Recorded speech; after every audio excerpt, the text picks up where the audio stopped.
నా పేరు పద్మనాభరాయుడు. 2004లో నాకు మనవరాలు పుట్టింది, దీపిక అని. ఆమె గ్రహణ మురితో పుట్టడంతో ఆమెను చెన్నైలోని మీనాక్షి హాస్పిటల్లో ఆపరేషన్ చేయడం జరిగింది. ఆపరేషన్ చేసి ఆమె సక్సెస్ అయిన తర్వాత అటువంటి వాళ్ళు ఎక్కడున్నారని వెతికి హైదరాబాద్లో కూడా 18 మందికి చేశాను. టోటల్ ఇప్పటికీ 1200 మందికి ఉచిత గ్రహణ బోర్డుని చేసిన తర్వాత ఆ హాస్పిటల్లో పరిచయం అయిన తర్వాత ఉచితంగా పళ్ళు కట్టించాలనేసి అక్కడ మేనేజ్మెంట్తో మాట్లాడి ఫస్ట్ 700 మందికి ఫ్రీగా పళ్ళు కట్టించాం. ఆ తర్వాత అక్కడ ఒక ఫంక్షన్ జరిగింది. ఆ ఫంక్షన్ చెన్నైలోని హాస్పిటల్స్ అంతా అక్కడికి వచ్చినాయి.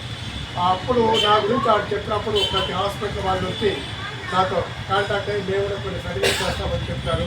అప్పటి నుంచి ఇప్పటికి దాదాపు 2000 మందికి ఒక వివిధ హాస్పిటల్ 4-5 హాస్పిటల్లో వచ్చి ఫ్రీగా డెంటల్ క్యాంప్ వేసి పళ్ళు ఫ్రీగా కట్టించాం.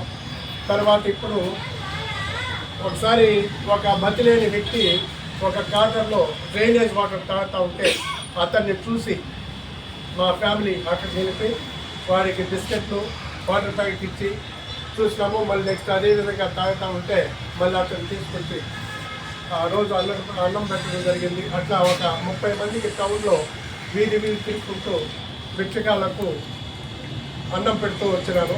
మళ్ళీ వర్షాలు వచ్చినాయి. వర్షాలు వచ్చినప్పుడు వాళ్ళందరూ కలికి అదడుతూ ఉంటే వీళ్ళకి ఏదైనా పునరావాసం కేంద్రం ఏర్పాటు చేయాలని ఒక చోట మాట్లాడినాము. ఆమె అక్కడ వచ్చి 4 రూమ్లు ఇచ్చినారు. వీధల్లో ఉండే భిక్షకాలను తీసుకుని అక్కడ పెట్టి పోషిస్తూ పిలిచాము. తర్వాత ఒక ఆమె చనిపోయింది. ఆమె ఫస్ట్ ఎట్లా చేయాలని దిక్కుతోచినప్పుడు మేమే కొంతమంది ఫ్రెండ్స్తో సహకరించి అది చేసినాము.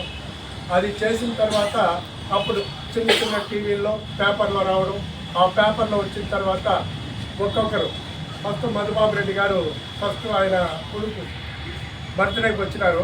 వచ్చిన తర్వాత అక్కడ చూసి అప్పటి నుంచి ఆయన కూతురికి అక్కడే బర్త్డే చేపిస్తూ వచ్చినాడు. మళ్ళీ ఒక సావు ఈ అనాథసేవలు పడితే చెప్పండి అన్నాడు.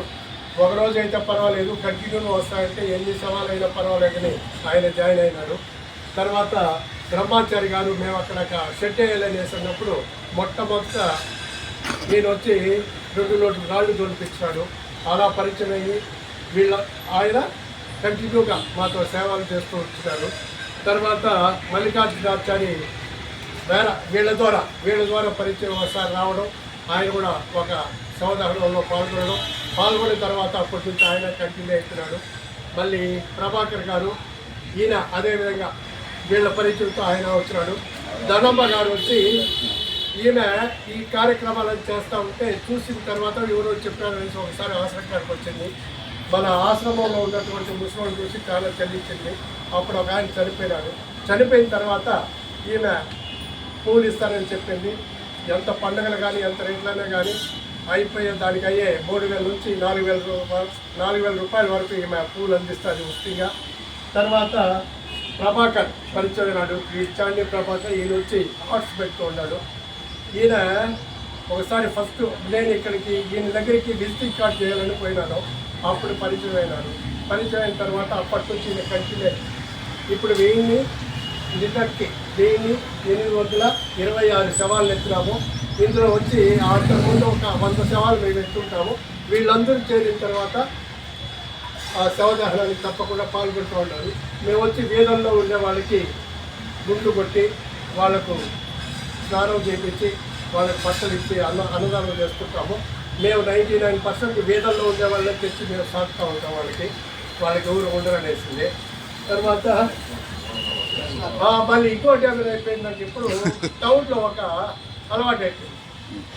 ఒకసారి మల్లికార్జున ఫోన్ చేశాడు, నా కోతి ఏదో కింద పడిపోయిందంట, దాన్ని పోయి కాపాడుతామని ఆ కోతికి రెడీ చేస్తాము.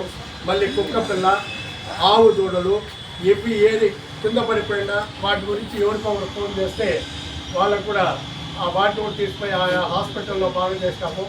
ఆ విజువల్స్ కూడా మా దగ్గర ఉన్నాయి. ఈ కార్యక్రమాల్లో వీళ్ళందరూ చేరడం. ఇంకో గొప్ప విషయం ఏంటంటే కొన్ని కార్యక్రమాలకు వీళ్ళు ఇంటిమేట్ చేస్తే రారు. అనాథ శవం పడిందంటే మాత్రం ఎన్ని పనులున్నా అనాథ శవానికి వచ్చి అనాథ శవాల్లో పాల్గొని ఆ కార్యక్రమం నెరవేర్చడం దేవుడు ఇచ్చిన వరాలు వీళ్ళు. మళ్ళీ నా టెస్లా ప్రకాష్ ఈయన ఒకరోజు మల్లికార్జున్ ద్వారా వచ్చి ఆయన పరిచయం అయినాడు.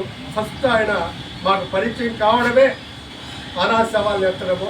అప్పటి నుంచి ఆయన ఇంక్లూడ్ అయిపోయి ఈ సభ్యులకంతా ఆయన ఒకవేళ మన గ్రూప్లో ఏదైనా గొడవ జరిగినా కూడా నేను ప్రాణం పోయినా కూడా వేరే దీనికి పోను, దీంట్లో అంకితం అయిపోతానని చెప్పి అగ్రిమెంట్ రాయించినాడు. ఇది మాకు చాలా గ్రేట్ టైం.